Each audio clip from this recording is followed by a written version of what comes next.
Today on Awakening with Amy, tap into the power of your mind to create your dream reality.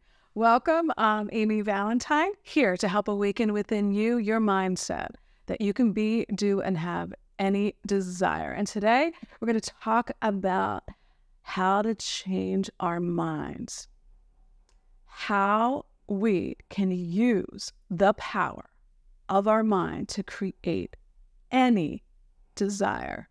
So that begs the question, what does it even mean to tap into our mind's power? Well, we're going to break down that idea and more today.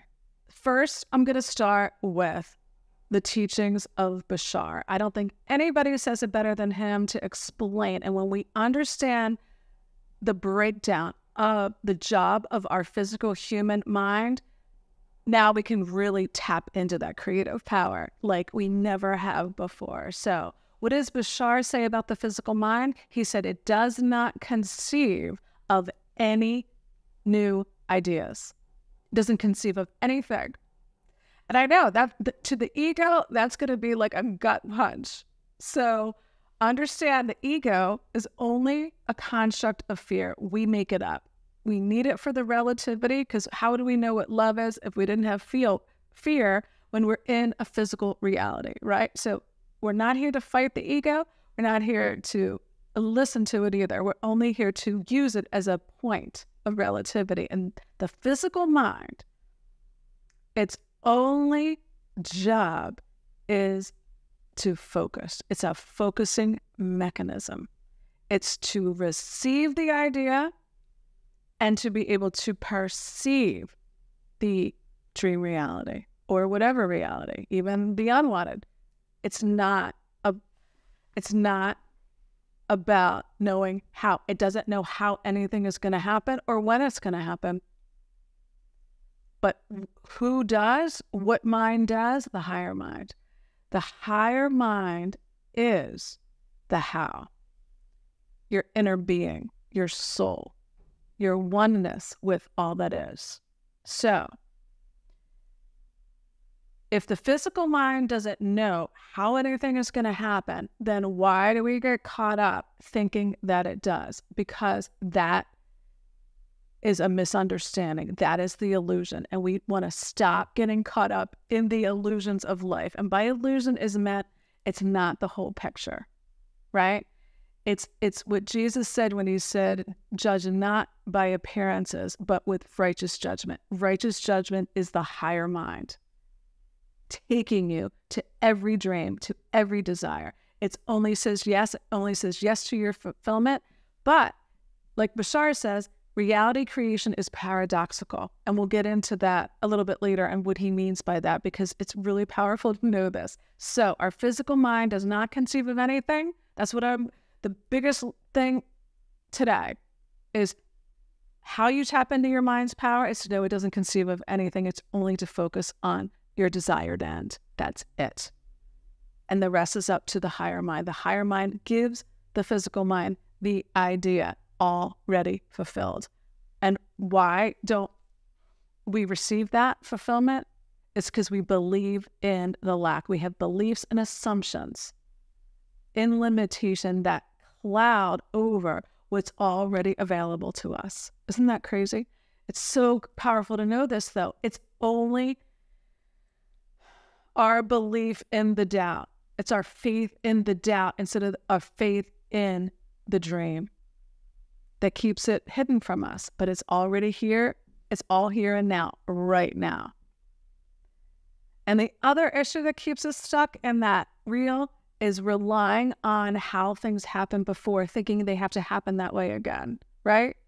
How we create our whole stories around that. Well, it happened before that way, so it must happen that way again. We get so attached and we get like clinging to how something should go, clinging to outcomes, or worrying about how something's going to happen, or, and understand the physical mind, that it's not its job.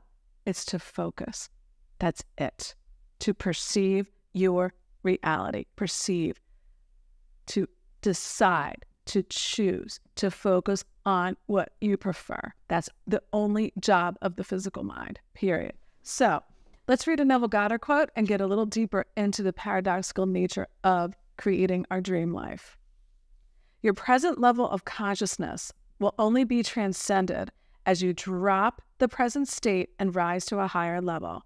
You rise to a higher level of consciousness by taking your attention away from your present limitations and placing it upon that which you desire to be. There it is right there. Neville Goddard.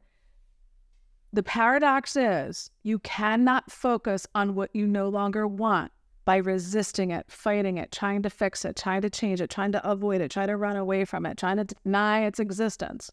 You cannot focus on that and then rise to what you want. You can't focus on what you don't want and get what you do want. So you have to rise in consciousness, rise to that higher mind that knows the way. It knows the how and it knows the when, and it only ever says yes to you. It has your back. And before anybody asks me about, well, what about evil? What about, hurting somebody else? What if that's my desire to be hurtful? No, it is never your higher mind. That desire, that idea never comes from your higher mind to hurt anybody, because every time you hurt somebody else, you're actually hurting yourself. Every time you contemplate, doing something wrong to somebody else or something else, no, seeking revenge, all that, you're doing it to yourself. And that idea, that concept never comes from your higher self. It comes from the lower mind, which is your ego, the ego isn't, wrong. It's just limited. It's only fear. It only understands fear. That's why it's not wrong. Of course it's afraid. Of course it wants to seek revenge. But understand that is the lower mind talking. It's a construct of fear, and that does not even exist in the higher mind and the higher consciousness. And that's what Neville is saying. Take your attention away from any idea of any limitation, of any appearances that seem to block you. Maybe it's a health condition. Maybe it's a physical condition. Maybe it's maybe it's debt. That's a big one, right? So you don't fix anything when you put your attention on it. You actually create more of it. So let it exist. Be unmoved by the appearances, and the appearances will move. That's how you change your mind. That's how you tap into the power of your mind and create your dreams. You do not put your attention and focus on the problem. You put it on, it's already solved. Everything's working out perfectly. It's all working out perfectly, no matter what it looks like. Circumstances never matter. Only my state of mind does. That is the paradoxical nature, that I can look at something that I no longer want. I can be in physical pain and know that that pain is only one option, that I don't have to try to fix it by putting my attention on. All I have to do is listen to my higher mind, tap into that. And how do we do that, right? How do we focus on the end of our dreams fulfilled, like it's already done, when we're living in a present situation we don't want? Well, the divine paradox is there is no separation between you and your desire. None. Why? Because that desire came to you out of the contrast, out of what you don't want, to tell you, no, your creative power is within your mind, your focusing mechanism, to perceive that you are already healthy now, no matter what it seems like, to perceive that you're already wealthy now, no matter what it looks like. Like Neville says, you have to be that person. It's already here and now. And it's only our assumptions and limitations, our beliefs in lack, that hide what's already here and now. I'm healed. I am whole. I am complete. I am free. I am loved. That's it. That's your true nature. And that's what your physical mind's job is, to focus on that. That's it, period.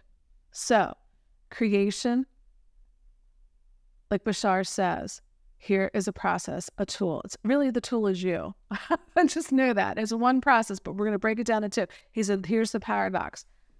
Use your physical mind to intend something. Like I just said, intend your health, intend your wealth, and focus only on the end. It's done. Make up your mind, change your mind, and then surrender. Let it go. Give it up to your higher mind, right? And he says letting go, what letting go really means, to just surrender it, is that I know my higher mind, my higher self is on it.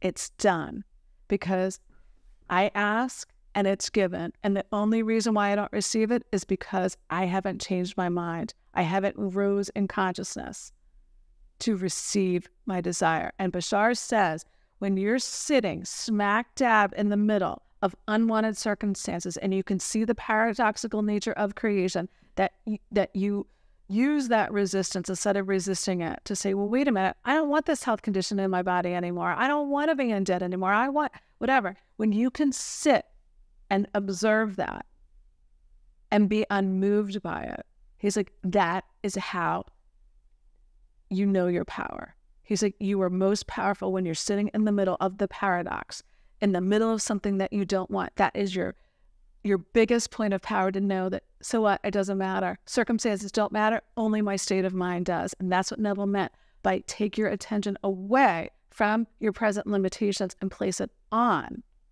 that higher view. Your higher mind's on it. So just say thank you. Thank you, Father. Thank you, higher self. I know you're on it. All is perfect. All is working out for me. So that is how you tap into the creative power of your mind, is to know your physical mind and your higher mind are one. They work together. They are not separate. Everything is one. So you don't have to fight anything. You don't have to fix anything. You don't have to solve for anything. Just trust. Remember, set your intention. Put your focus, your physical mind, to focus on the end of what you prefer, or your dream reality, and then surrender it, let it go. And that's how you know your higher mind's on it. So thank you so much for being here. Thank you for liking and sharing the video. Thank you for your lovely comments, and thank you for subscribing. And until next week, see you soon.